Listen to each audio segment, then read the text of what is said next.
Welcome to the Children's Tradition Podcast, where we introduce families to the poetic life. Hello, I am Amanda Foss here with my husband Patrick, and we are so honored to have on today Emily Finley. Emily holds a PhD in politics from the Catholic University of America. She is the author of the book, The Ideology of Democratism. She is a senior fellow at the Albertus Magnus Institute and the author of The Christian Imagination on Substack, which is where I found her, or she found me actually. Now I'm thinking about it, that's where I met you. You found me on Substack and we started talking. And I am just so honored to have you on. You as a mother, you have 4 children, correct? And as a wife who has been thinking not only about politics, but somehow was led to really see the profound importance of imagination and how that not only affects the polis, but affects us as individuals and families. So thank you so much for coming on today. Thanks for having me on. So the name of your Substack, like I said, is The Christian Imagination. And so I thought it would be great to just start off with a base layer, foundational. What is the imagination? And then maybe leading into what is the Christian imagination specifically? And is this any different from imagination in general? So the imagination is a synthetic force that really synthesizes knowledge, not in the sense of abstract reason or rationality, but on a level of intuition. And I don't use that in a loose sense that it's, a feeling or an emotion, but it's a way that the mind sees reality and it sees it whole. And so it's helpful to understand the role of imagination by talking about what it is not. And so it's not this abstract rational capacity, as I think everyone knows. But it's not something that necessarily leads us into illusion. And so I think the imagination has had kind of a bad rap in the West since the time of Plato, because Plato in his Republic, he very famously takes the role of imagination seriously in the Callipolis, the perfect city, ideal city that he's forming. He says that the children who are to be part of the guardian philosopher class, they need to listen to the right music, they need to hear the right poetry and the right meter, because these modes of experience, they really profoundly shape our worldview. And in fact, they shape how we reason, although I don't think Plato went there. I think that the fallacy in the West it actually also is rooted in Platonic thinking, and that is to assume that the corrective to an imagination that is delusional or is malformed, to assume the corrective to that is right reasoning. And so I argue that the corrective to the malformed imagination is the moral imagination. And either way, it's the imagination that colors our whole view of reality. And so I'm making an epistemological claim here, which is simply, how do we know reality? How do we know what truth is? And the West, the philosophical tradition in the West has really swayed toward valuing or overvaluing the role of reason, and thinking that when people hold kooky views or they come to the wrong conclusion about something, it's because of a fallacy in their reasoning. Yeah. But I think that this isn't correct. I think that this is due to something going wrong in the imagination. And so the imagination, it is how we live by the imagination. And it's how we have our entire understanding of morality, of right and wrong, of what truth is, and what really just fundamentally what reality is shaped by the character and quality of our imagination. So I don't come up with this on my own. Edmund Burke talks about the moral imagination, and there are others within the conservative intellectual tradition who have built on this idea. But I think that it's something that's worth paying attention to, because we don't necessarily always give as much or pay as much attention to things like literature, film, art, even the way we decorate our homes, certainly the books we read our children, the music that we listen to, that we let our kids listen to. I mean, this is so formative and so profound on their understanding of who they are and what reality is, that I think we would do well to start paying more attention to it. No, that's so true. And, it's interesting to me with imagination, because I think you're very right that many people in modernity, we tend to think of imagination almost like fancy, right? It's this fanciful thing, as opposed to, no, it's the images, the smells, the sounds that your mind stores that in your memory, but then it's your imagination that conceptualizes what reality is for you. It's really interesting to think of how a person's childhood will impact their ability to see reality at all, right? In the sense of if they've been trained in their imagination on the sensational, on the artificial, whatever, it's fake things, versus being trained, like you said, on reality, filled with reality. That's two different types of imaginations, and it's two different types of people. Well, and it seems like the imagination, even especially in a modern paradigm, is actually really looked at with a sense of inferiority. Right, as you brought up, like it's fanciful, but it even I was given a very progressive type of education growing up, by no means classical, and the way the imagination was presented as it's merely this fictitious daydreaming tool for just pure escapism. And so then the type of stories that then were aligned or we were fed was just for escapist entertainment and amusement, not as some type of entry or medium for an engagement of reality. And so I find that really interesting in terms of just sort of the initial definition that the imagination is actually what connects us to reality, where in fact, really the modern presentation is that's the thing that disconnects us with reality. Exactly. Yeah, the imagination rightly formed is what connects us with reality. And the opposite is also true. The malformed imagination is what disconnects you from truth and reality.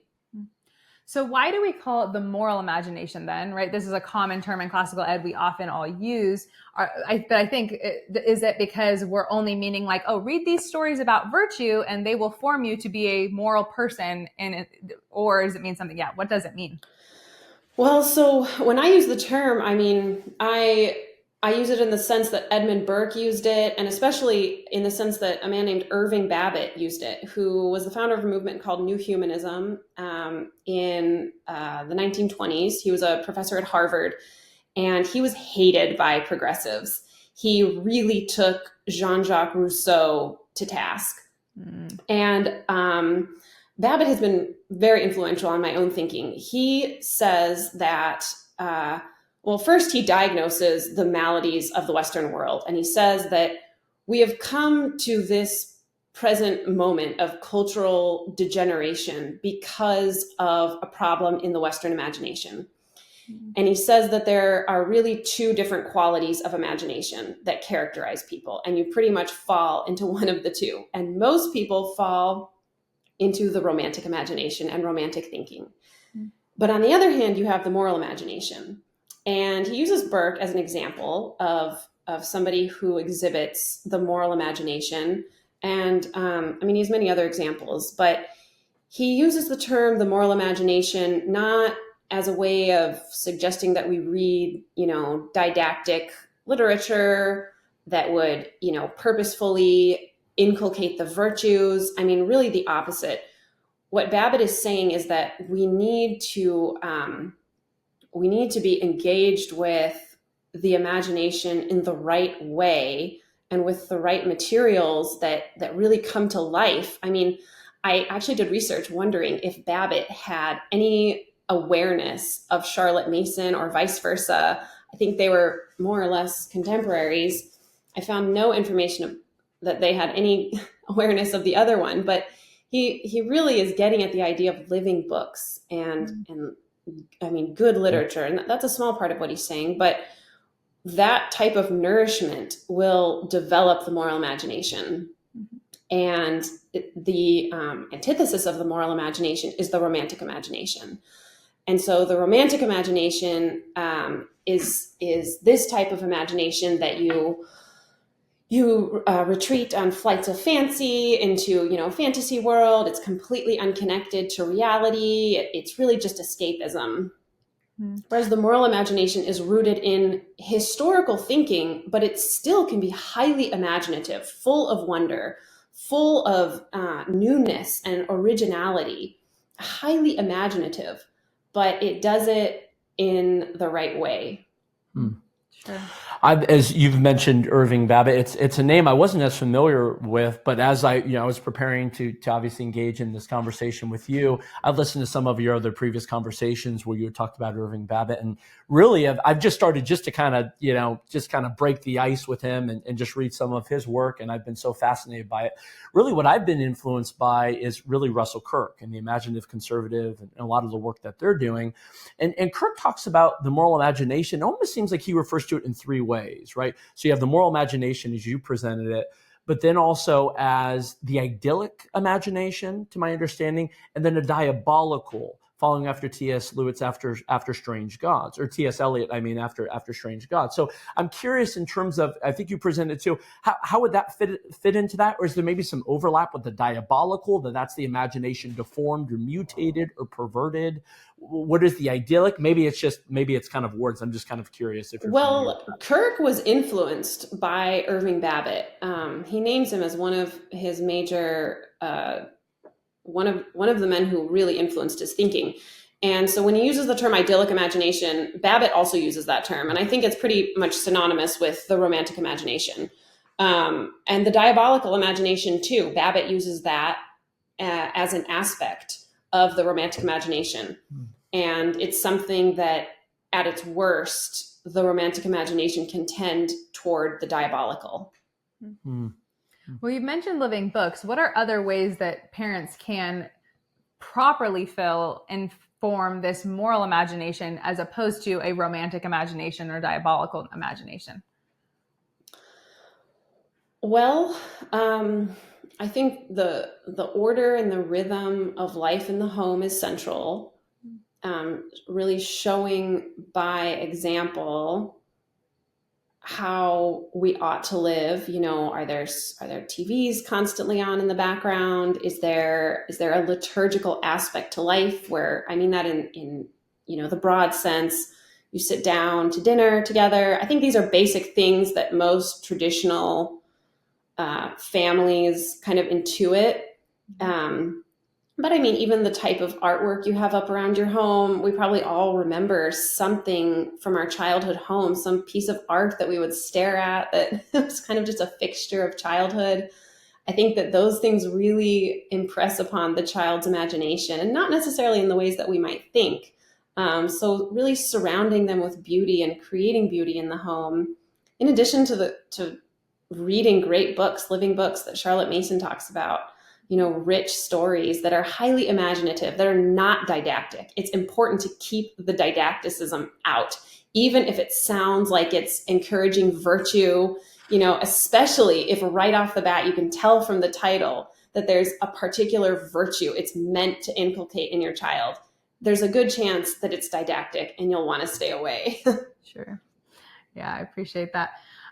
So the thing about imagination that I appreciate about how you're describing it is that we often think that issues in the world are because, we just haven't reasoned this out well enough. Reasoning. Right? So we just need to present our arguments. And if we could just present the arguments, then people would be convinced. That's the problem with the atheist. He just hasn't heard an articulated, clear presentation of the gospel.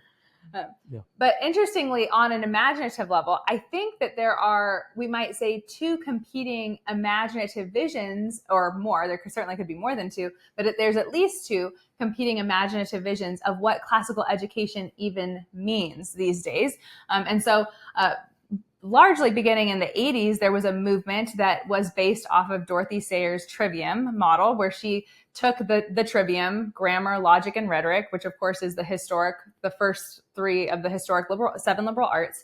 And she thought, what if I conceptualize them as stages? So we'll say that elementary school is the grammar years, logic is middle school years, and then rhetoric is high school, and that this is going to somehow map onto child development. And something I know you and I share in common is that we would not agree with that vision of education. I think also caught up in that vision is often a very didactic, rational approach to education, right? That we need to basically cram as much information and knowledge. We have, seventh graders reading the great books. We are just trying to like give them as much knowledge as possible, as early as possible, because we think that the goal of a classical education is to give them like this large, vast amount of knowledge very early, and so that they can, go to college and be successful in their careers. So I would love your thoughts on those ideas of that imaginative vision, and then, obviously what you think is a proper imaginative vision of what education ought to be. Yeah, there's something very artificial about the way that she breaks those things up. And I mean, correct me if I'm wrong, but I think she kind of just came up with that on her own. But it's sort of presented as if this were the tradition since at least the Middle Ages. And that's just not the case. I mean, the very notion of the humanities has changed since antiquity. And it's kind of expanded to include more subjects, and at other times it has shrunk to exclude others.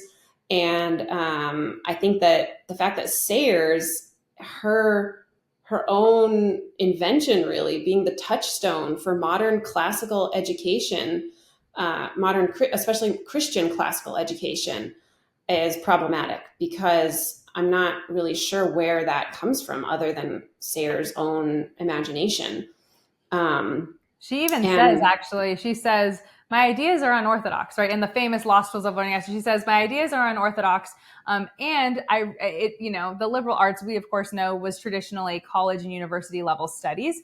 And she even says in her essay, oh, we'll put that aside. We're going to ignore that for now and just focus on this theory that I have that I guess for her, she thought mapped onto her own child development. As someone, though, who was never really around children, didn't even raise her own child, and grew up in academia. So it's just fascinating that she kind of developed this theory from who knows where, but then people interpret it as, oh, she's describing the tradition. It's like, she even says she's not describing the tradition. Yes, and it's highly abstract, and it really does not take a holistic approach to the child's imagination. Just kind of artificially chopping up learning into these abstract categories of how the child ought to be taking in the world. I mean, it is very problematic. Well, and I think it's interesting even I haven't necessarily thought about this topic in the context of imagination, but as we're talking, it's making me think how, so a few of the things she says is that, well, middle schoolers, they're so argumentative. So we need to just, she uses like a canal. We need to canalize their their disputatiousness and use that for our desire. Or she talks about grammar students, they feel really puffed up and proud when they know facts and memorize facts. So we should, again, canalize that so that we can, get them to learn a whole bunch of stuff. So weaponize their vice. Essentially weaponizing their vices. So what do you think for, like, as I'm thinking this through, like, as parents, if that's our imaginative vision of what we're doing, right? Like, we see these vices in our children, but we're just going to use those vices for our ends of building up their intellect. What is the result of that?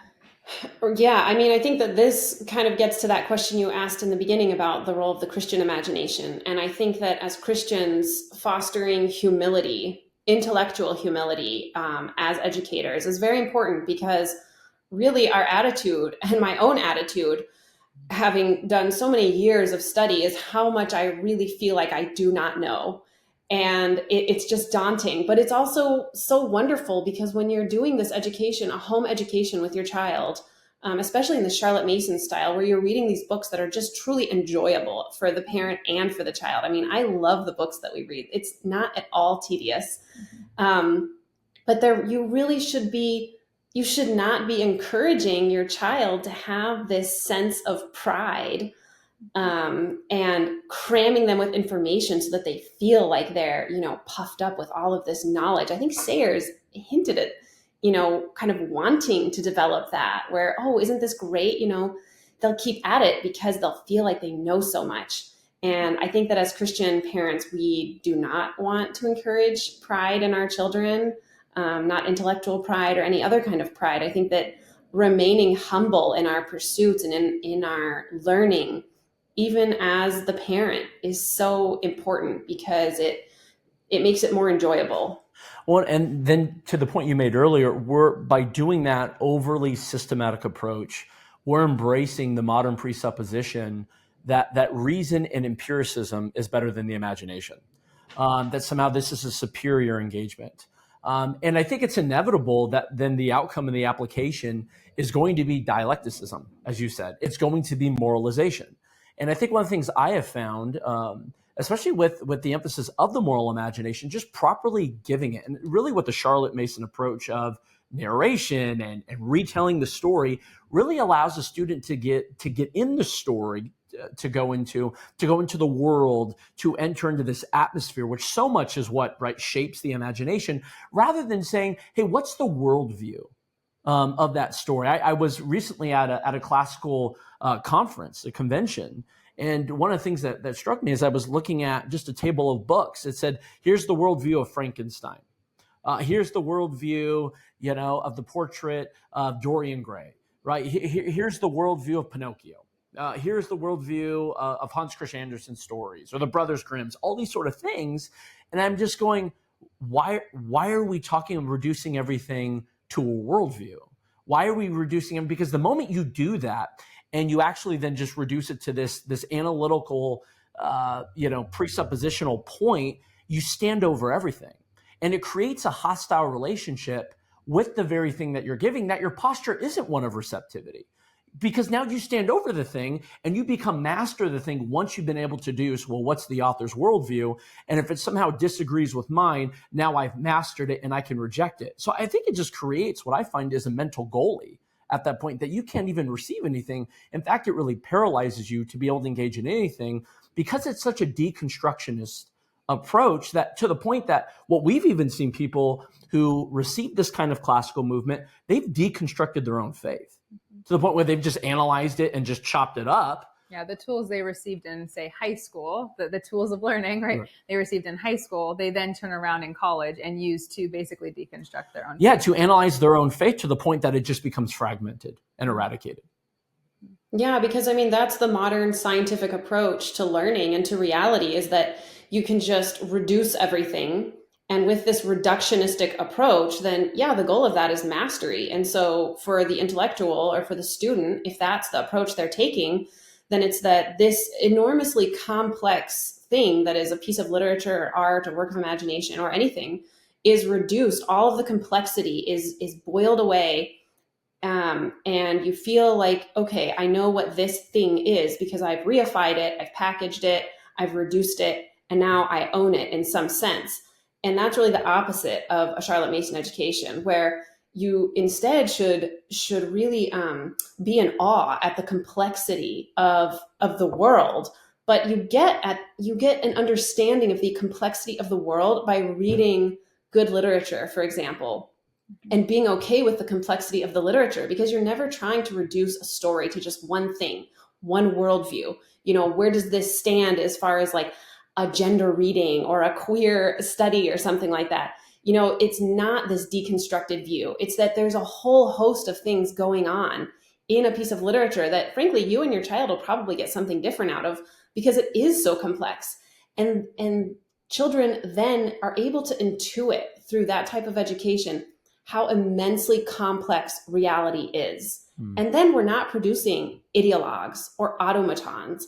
Like, we're producing real human beings who can understand on some at least intuitive and imaginative level, which is really the only way we can have these profound understandings of reality. They get that it's more complex than we could ever appreciate. Yeah, I love that on the imaginative level. It gives you something to enter in and to experience. That's holistic, it's incarnational, it's embodied. We're not neglecting reason or the intellect, but we're just integrating it with the imagination and the poetic experience and the poetic mode. The problem is the analytical mode robs you of that engagement and entering into that world, where sort of the imagery that comes into my head, it's like a person looking at a garden, but you're not even near the garden. You're just looking at the garden with binoculars, and you're critiquing what the garden looks like and what it smells like and what you would do to change it, what you would do to modify it, but yet you've never entered into the garden. And I think that approach, it creates this detachment rather than you enter into something, you experience it, and it does cause a sense of wonder and mystery. And mystery creates a sense of fear because it's the unknown. But then that causes this deeper sense of appreciation. And then I would ultimately say a sense of love that then you actually begin to know it on that intuitive level. Or even worse, they're just studying the garden from a book, and then prescribing what you should do for your ailing plants. Yeah, you're right. The gardens, they don't even see it through the binoculars. They just see it through a bullet point. Exactly. Oh my goodness. Well, and I think that so much of this can be caught up in the fact that in that model of education, she said that the end of education was to give our children the tools to learn. Like that was the end. That, we just need to teach these students how to learn. And once they know how to learn, that's it. We've done our job. Whereas from the Christian perspective, we would not agree that we are trying to give them some morally neutral how to learn, right? It would go beyond that, wouldn't it? Yeah. I mean, there's no such thing as content neutral. Yeah. I mean, whatever the content is, I mean, it is already presenting some position, some view of the world. There's some level of imagination behind it. And so that's such an abstract way of even thinking about education, giving them the tools. I mean, they've been doing something, they've been working from some content in some particular way, and that's going to shape their mind and imagination. And I think that Sayers neglecting the content of the education, I mean, that's just absolutely fatal, because they shouldn't just be reading anything. It's good they're reading. I mean, no, it's not. Like, should you just be eating anything? It's good you're eating. I mean, no, some things can kill you, and there are things that can kill your imagination as well. Yeah. That's one thing I love that you do on your Substack is you review picture books or books like modern books to show that this book that everybody, just thinks is so morally neutral and fine. I'm forgetting the title now, but what is that book about the mother who rocks her son to sleep that you wrote on? Love You Forever. Love You Forever. My mom used to read that. Oh, everybody's read that. Me too. I know. My God. Yeah. And even as an adult, when I picked that up, remember from a child. Right, I saw it. I had warm memories of it. I saw the cover, and I go to read it to my firstborn child, and I'm reading it. I'm like, oh my gosh, this is actually awful. And I already had my Substack going, and I had to do it. My husband's like, you're going to lose all your followers. People love that book. Yeah. No, you're just purifying and finding the followers that really want you. So that's, yeah, exactly. But I love that you do that, because I think that is something that in modernity, so many of us do not realize how many ideas are embedded in the stories that we take in, right? And our culture, even today, is formed by its stories, right? The books we are reading, the movies we are watching, that is still the primary way. I mean, if you think of like the competing, even political ideologies that are happening, so much of that is a competition of imagination, of one people believing in things like a more communistic type, socialistic vision, like a future utopia, right? Versus an idea of no, that the past has goodness in it, and we want to return to that past and continue to pass down that past to our children. Those are competing imaginative visions that can't be resolved by mere propositional points. No. One of the questions I have for you, Emily, is one of the sort of, I guess, rebuttals or arguments against this emphasis on the imaginative mode, particularly even just what we say poetic knowledge, the poetic mode, is all you guys are just modern day romanticists.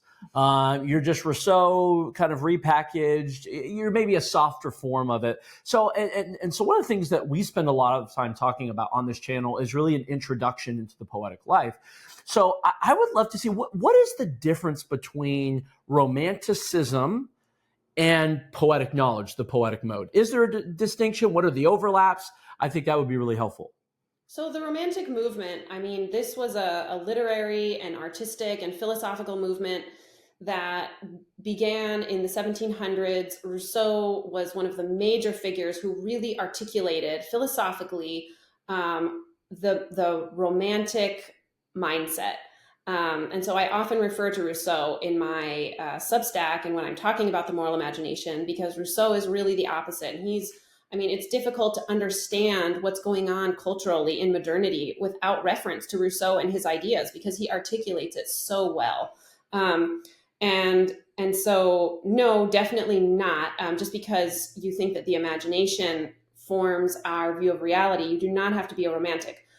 But the romantics, they weren't all bad, because they were reacting to kind of a very stiff and deadening neoclassicism that did not really reflect true classicism that was rooted in Greco-Roman culture. This neoclassicism that had emerged really rejected all imagination, and it rejected any kind of novelty or originality, to the point that it was kind of detrimental to art and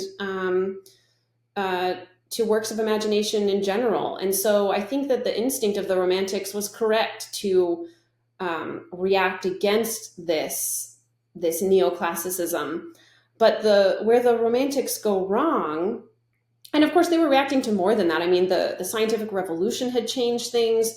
Thomas Hobbes came along and gives this account of God as a mere watchmaker. And so we get this creeping materialism that, we live in this entirely disenchanted world. And for the Romantics, this was just too much to bear, and they wanted a reenchantment. And so they sought it by way of the imagination, by way of originality, and by turning to nature. And so they were asking the right questions, and they had some valid criticisms. But where they go wrong is that there's no limit to what they think the imagination is or ought to be. There's no moral limits. And so Rousseau in particular, I should say, I mean, he associated all limits with civilization, with religion, with society. I mean, these were so many chains on human beings, and we needed to just throw them off. And so he wants to get rid of all the civilizing influences on us, and return to this fictitious state of nature. And Rousseau doesn't realize that would just bring us to a place of civil war, that we need the limits that civilization provides. Yeah, how he has the statement, right? Man is born free, but everywhere he's in chains. And so it's interesting when you look at the contrast with Rousseau's Confessions and Augustine's Confessions, right? Where Augustine's Confessions, it's a journey from sin to salvation. It's a journey from the internal to the external, which is God, but then he actually comes to really know who he is properly when he has a transcendence view of the world, particularly right through the lens of a divine creator. Now he's made him and being reconciled and restored to him. Where Rousseau, it's the opposite. There is no journey that's external. The journey's only inward. And it's this hyper sense of, I just need to look within me because I'm pure. Everything out there is corrupt. And that corruption, right, somehow enslaves and holds me captive. And so what James Taylor talks about in his book, Poetic Knowledge, that what really with Rousseau's ideology, you actually lose the poetic mode. And all you're left with is this hyper subjective mode where it's just the self. And that's it. So it really leads to this hyper individualism, and that's all that there is. Yeah, I think that partly gets at it. So Irving Babbitt's problem with the idyllic imagination or the romantic imagination is that it tends toward this like sentimentalism. He calls it a sentimental humanitarianism. I mean, that's the worldview or the ethos of the romantic, and it really observes no limits.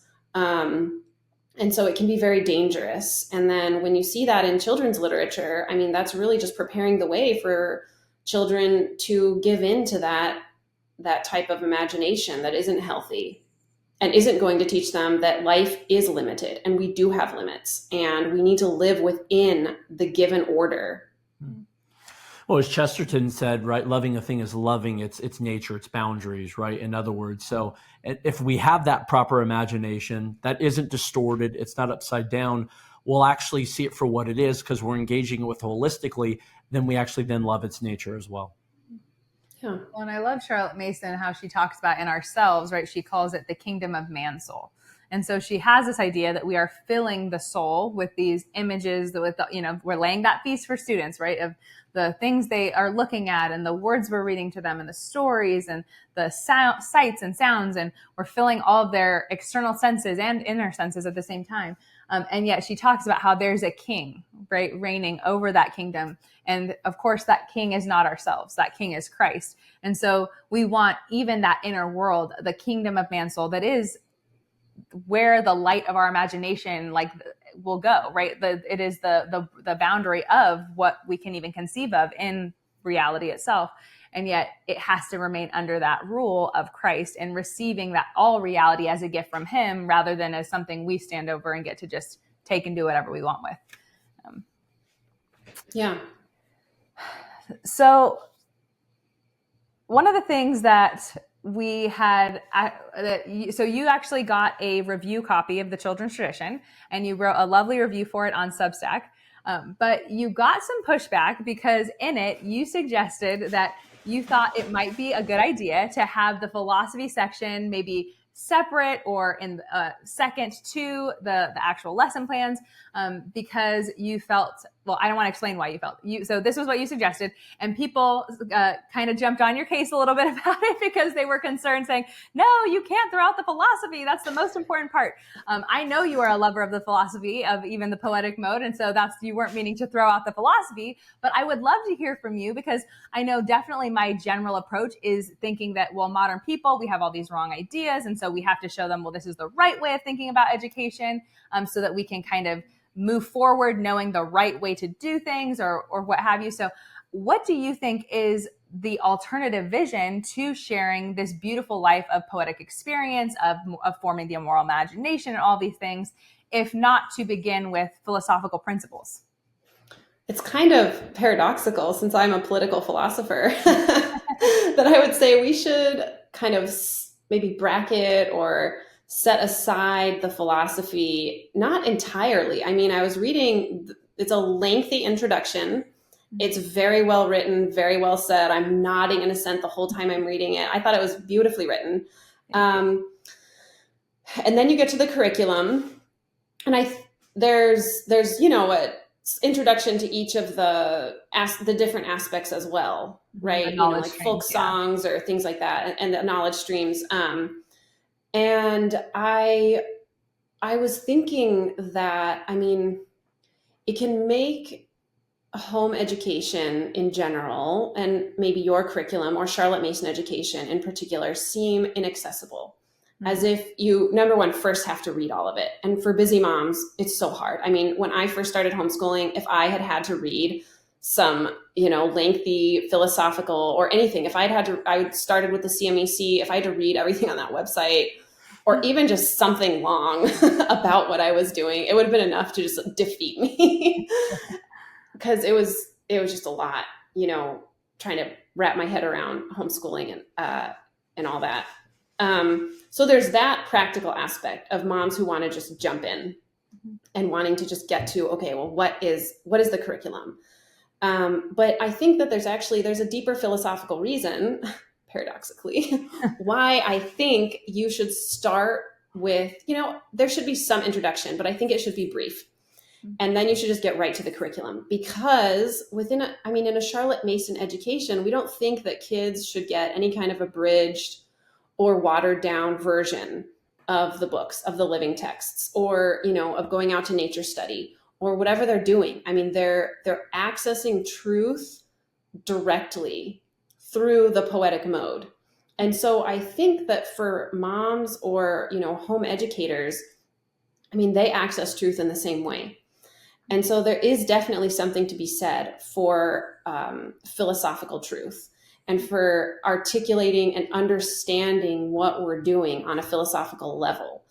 But I think that first, parents or mothers should just do it.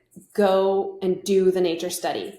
Sit there with watercolor in hand with your child, stare at the flower. I mean, this was revolutionary for me because I, had a public education in New Mexico, still pretty good. I turned out okay, but it was nothing like a Charlotte Mason education, one-on-one with your parent or, 6 kids or 4, however many kids are in the family. And so go do it. Do the nature study.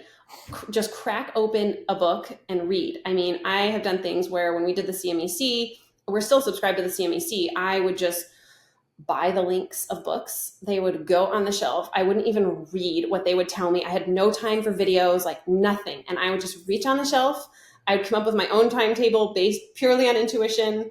I would just have bookmarks in each of the books, and we would just be reading and doing.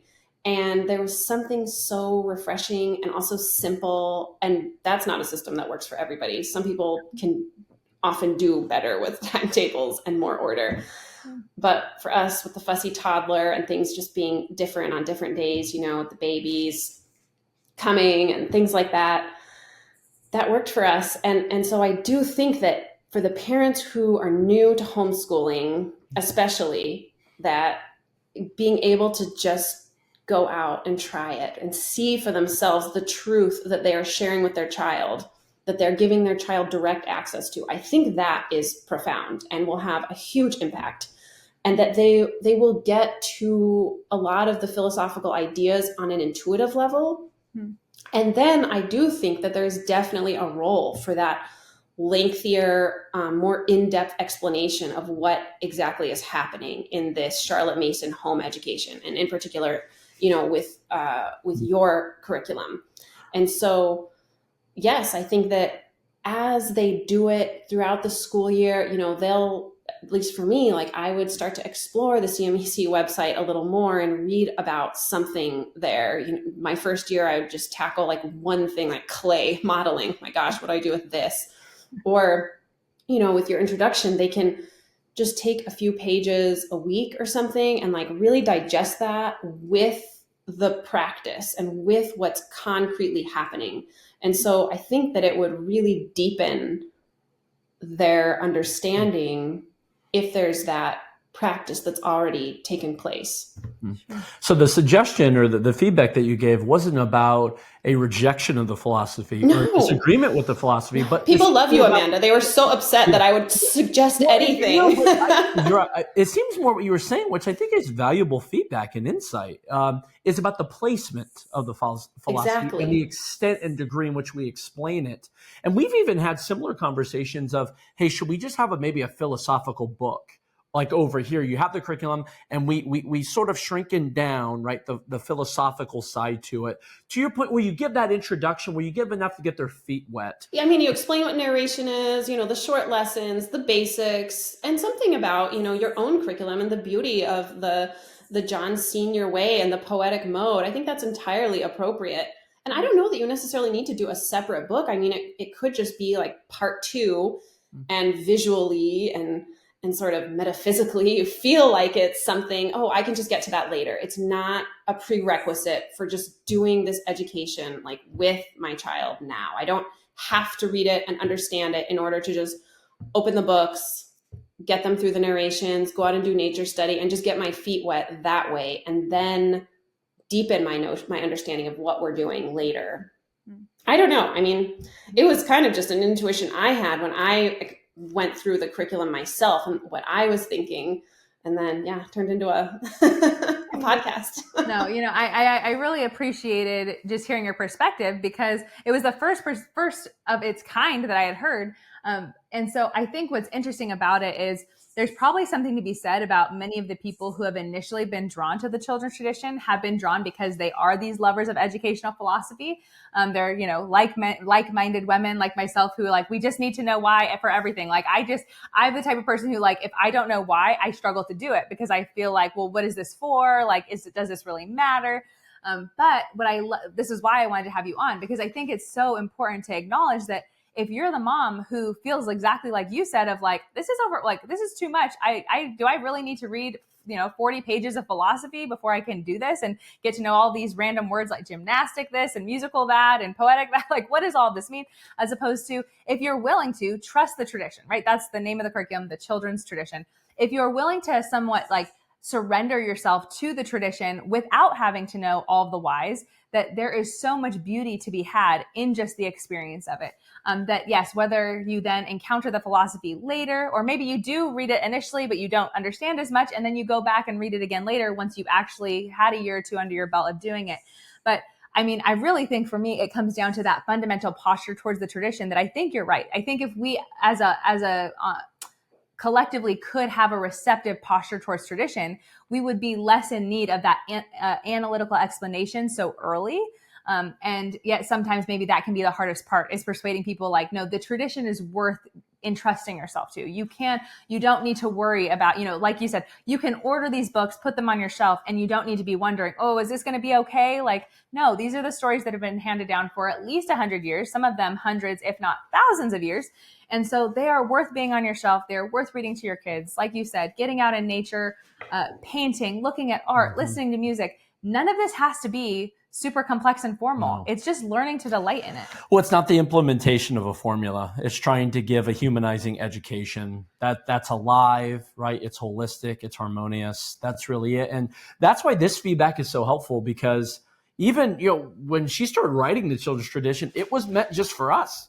It was meant just for our family, through my thoughts. friends. It was meant for just really kind of a local group. And then it's become by really God's blessing and his grace and just the support of so many other individuals who are a part of it, who have said, hey, have you considered making this kind of a full-fledged thing? And it has been, to the point now where we're both doing it full time, and we love that. So, but this type of insight, Emily, I find is really, really helpful to consider different angles of how people may perceive it. And I think you're right. This idea of, again, at the core of the poetic mode is come and see. Right? Yeah. It's experience. And if we're spending all of our time reading a philosophy, does it almost undermine in a sense of just get in there and get in the water, right? Get in the forest, right? Get outside, do all of that. Because it's not so much, hey, here's the formula and the systemization of it, but no, we want the experience of it. Exactly. And I mean, Christ, he said, come, follow me. He didn't write any philosophical treatises, and he spoke in the poetic mode. I mean, in parables. And so it was a very much living Christian experience. I mean, that, and I think that these are old books. You didn't write any of these books. These aren't like modern newfangled things you have to defend. I mean, they're time-tested books that I think people can trust that, okay, this has served the culture well. And if they think things are going wrong now, then maybe we should turn to what nourished our ancestors. So true. Well, God has made the world this way. He's made the world for us to experience it, right, with an imaginative insight. And I think of just the scriptural witness. God didn't just, in the first chapter, here's the 10 Commandments. Just abstractly, here you go. He gave us 69 chapters of story, of narration that actually embodies what the 10 Commandments are, before then you have the clarity of what they actually are in a more detailed precept or concept form. But he gives us the narrative and the unfolding through a person's, through a nation, through a people group, to understand this lived out through, again, the story and again, through the narrative, out just sort of, being undone and all of that, rather than just say, here's the list, apply it. Here's your rules. Yeah. So. Oh man. Well, that's wonderful. It makes me think too that this is why communities are so important, because I think a lot of women feel the pressure, right? Where we go to a homeschool conference and you're presented with 22 different homeschool philosophies, and you're like, well, what am I supposed to do? There's 22 options and all these speakers, and they're all telling me, and then they're telling me that this is really about my personality, right? I just need to find which one matches my personality and, my personal preferences. And then that's confusing, because how do I know? I haven't homeschooled before. And so that's where the more we can establish communities that are modeling a poetic life, that are showing with the way we spend time together, with the way we are educating our children, how we feast together, how we go on hikes together, whatever it might be, that in and of itself creates the capacity to tell people, come and see, right? If we don't have a community living it out, it's very difficult to do that. Or if we don't have a fellow homeschool mom who's doing it, right? Otherwise, we kind of are just left with us and our books, which Yeah. I think is not the ideal. It's not the best way to learn, especially when I think of, if you're a young mom and you've got all those babies, like really, you just need older moms around you, preferably, right, who are living this poetic experience and can transmit their wisdom in an experiential atmosphere rather than giving you, yes, here's the 5 books you have to read to figure out how to be a good mom. Having the co-op is huge, or some sort of, Charlotte Mason reading group even, or anything where you can meet with other homeschooling moms, exactly, older ones who have the wisdom. I mean, that's always been key for me. Emily, what would you suggest to a parent who's coming into this and they feel that their imagination has been starved themselves, that this is something that they're recovering and they don't know where to start? They feel a sense of just, my imagination is filled with just really just kind of pop culture, right? And just sort of modern storytelling, whatever it may be. How do they begin that process of recovering their own imagination? I mean, do it with your child. I went through this experience. So many moms I've talked to in co-ops. I mean, it's almost like we all grew up in the same like 80s and 90s culture, and none of us got any of this. And so, I mean, just start with the old book list. That's what I love about the children's tradition. John Sr. has a great list. You don't have to be afraid of anything that's on it. You can supplement it if you want with other books that are newer. I think there are still good books that were published after he wrote his list. And you don't have to be afraid, and don't think about what you don't know. I mean, it's amazing how much you can get out of a single book on the list, because it'll open up a whole vista of geography and history and language and all kinds of things from these books that you'll be reading with your child. And it's just wonderful because it'll shape your imagination along with your child's imagination. Yeah, I remember like I said, I did not inherit any type of classical education. Books to me were something to throw away, right? I just was, that's not the story formation that I received. Spark Notes is all really I knew in terms of my generation. It wasn't ChatGPT. And so I remember when I started to read with our children, we started to have children, that's when I really started to engage actually reading fiction. My only consumption of particularly of fiction or even just stories, whatever, fairy tales, whatever, was only through the medium of film. But I remember one of the first books I read, particularly was Pinocchio. And the impact that I saw that I had on my children was even doubled with me, because I felt so much then a relatability of entering into the world of Pinocchio, of how beauty wasn't the thing that captured him, but it was on the paradigm of tragedy. Again and again and again, that's what seemed to finally really get his attention, and to lead to this repentance that eventually happened at the end of the story.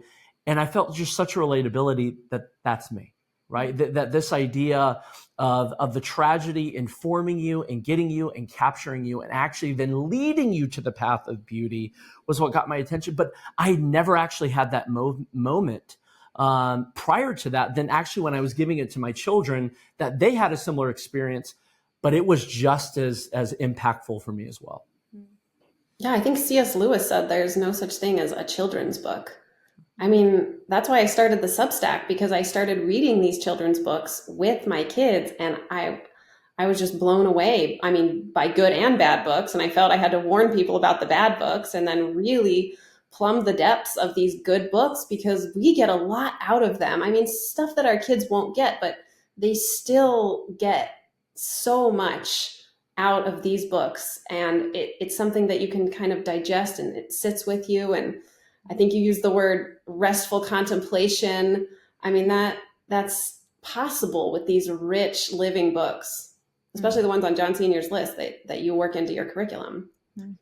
Yeah, for a few years, when our children were young, I was listening to a lot of just like classical educational philosophy talks and things like that. And I would hear them talk about leisure a lot, right? Oh, like coming to that point of rest. But it wasn't until I got back into reading classic literature that I finally made the connection of, oh, this is what it means. Because after you read a good book, there's something in your soul that just needs a moment, right? You just can't, you can't stop thinking about the story, and you can't just go pick up another one because that one was so good and you've reached that moment of completion that it's just like, yes, I can't move on yet. I can't, I remember last year I read Till We Have Faces. I could not touch another book. That was my third time reading it. I could not touch another book for 2 weeks because I was so caught up in the whole thing. And yeah, I'm like, but that's leisure. That's what it does. When you encounter, to use John Senior's beloved phrase, something like perfection, which of course he got from the Odyssey. When you encounter something like perfection, you are left to rest. And I think that's the beauty of imaginative formation, is that it is a fundamentally restful act, right? We are inviting educators, inviting our children to experience a story and to experience that moment of rest. As they take the journey with the protagonist in the story, they go on that journey, but they will come to a moment where they experience something like perfection. And that is the substance of what filling imagination is all about. Yeah. Well, that's well said. Yeah. Well, and that's why living ideas are so powerful, right? Or just anything that's living, right? It gives you that sense of leisure.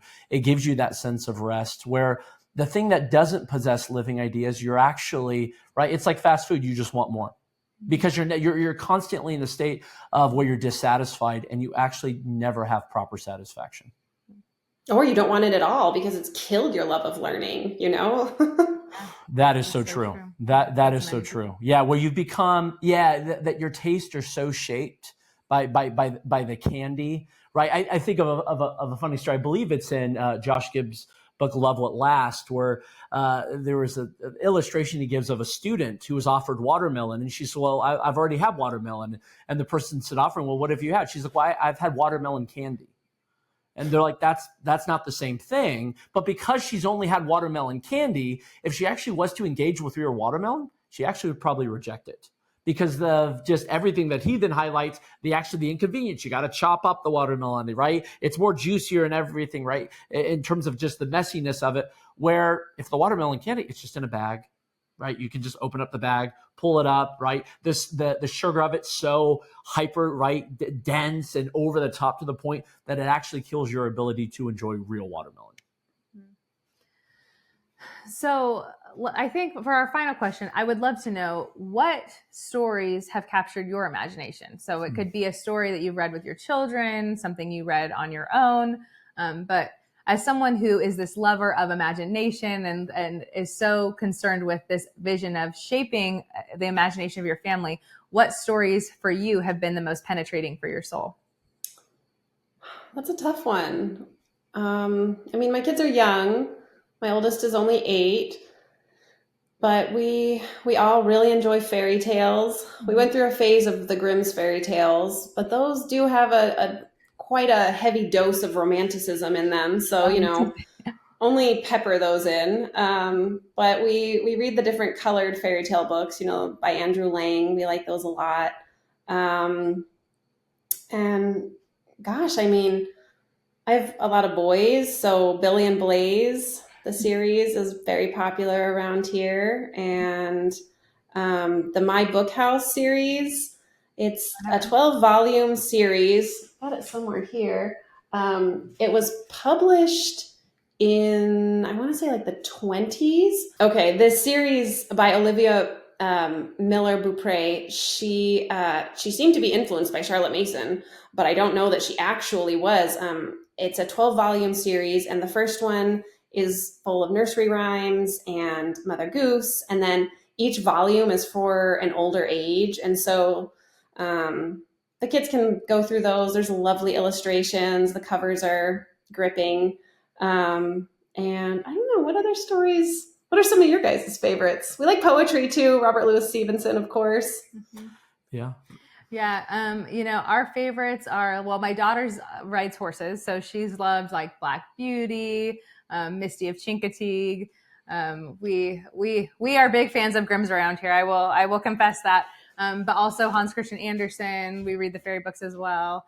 Our favorite poetry, definitely Robert Louis Stevenson, Mother Goose, and Wordsworth. Actually, we really love Wordsworth. So I know he's got that romantic strain, but I love especially his still poetry. Good. Yeah, still good. We're doing a lot of Thomas Bailey Aldrich right now, Aldrich, doing a lot of his, and particularly with the Grimms, what we tend to do is our kids have rather the sense of amusement by having them act it out. Oh yeah, they love that. And so that is a way of engaging it. But you're right. It's funny now that you bring up the romanticism angle there. I could totally kind of see that interdisplay. Yeah, the Grimms. I've thought a lot about the Grimms. I have not written about the Grimm you need to write brothers something on on my that. Substack, but Yeah. I mean, they're complicated. They are. And it's something that, I have restfully contemplated for a long time because they just collected the fairy tales. There's editing and you kind of get a flavoring of their own imagination in there, but those are tied to what the folk fairy tales were. I would love your breakdown. There's a lot You have to write something on the wonderful musician. Just as he's walking around, and you have the fox and the wolf come up and eventually just wants them all off, and then he has the other individual, the human come, and he wards them off. I would love to just spend some time. So I'd be curious your insight if you ever write something on that. Yeah, I mean, that's what fascinates me about them is that they're that oral tradition, right? So because they're that oral tradition, I'm always fascinated by particularly the idea of which ones have been handed down, maybe for more than hundreds of years, maybe even thousands of years. Yeah. And the way that their capacity of how they present evil is so evil and good is so good, is so powerful to form that moral imagination. But yeah, there's so many. I know you're reading Treasure Island to the kids. Oh yeah, my boys love that one. Yeah, I'm teaching one art tutorial program. I'm teaching the middle school sort of age range, and they're definitely captured by it. And the majority of it is boys. And then the girls as well. They are enjoying the story, and it's a great coming of age story. About Jim Hawkins. So I'm really enjoying just walking it through. Yeah. Well, thank you so much, Emily. We so appreciate you coming on to talk about this with us. You have wonderful work over on your Substack. So I know you release articles fairly regularly. So hopefully everyone can head over there to find you. And thank you so much for coming on the Children's Tradition channel. Thanks for having me. It was fun. All right.